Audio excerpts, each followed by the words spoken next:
בקיצור, בן אדם דפוק.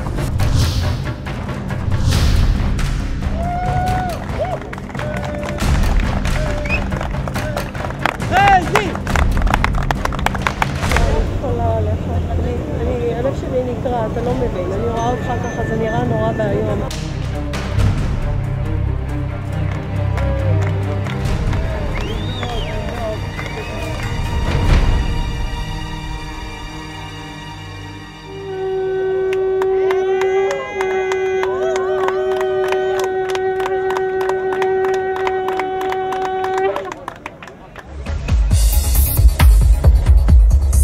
בהצלחה וכל הכבוד, ואין אנשים כאלה שמוכנים לעשות כזה מעשה גבורה ביום בהיר, שמשי וקריר קצת בלילה, קצת ביום חם, אז אני משקיעה בו וגאווה ישראלית וכל הכבוד.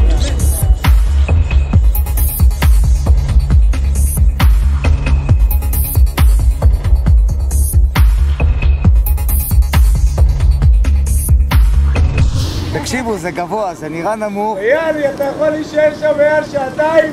אם אני אשאר פה 7 דקות, אני צריך לקבל פרס.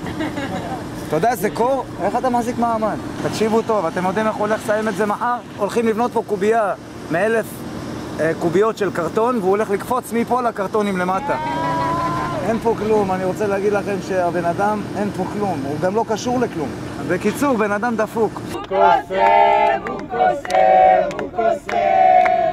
הוא קוסם, הוא קוסם, הוא קוסם. יאללה, זה היה ביקור מקסים, מדהים. מגיע לו, תשמע, זה משהו מדהים. אני אגיד לכם מה קורה פה. המילים לא יוצאות לו למנהירות, הוא קצת רועד, הוא קצת לא בפוקוס במקום הזה. קר לי את האמת. וגם קר לו. את האמת קר לי, אבל אני חייב להגיד, אין לי פחד גבוהים וכאלה, אז ככה זה לא מהפחד מהגובה. פשוט קר לי, אבל הבן אדם הזה מטורף. חד משמעי, הבן אדם הזה מטורף. 25 מטר, זה נראה, מלמטה זה נראה כלום, פה זה נראה מפחיד, זה גבוה, הוא לא קשור לכלום. קיצור, אתה בדיל. אבל אלוף.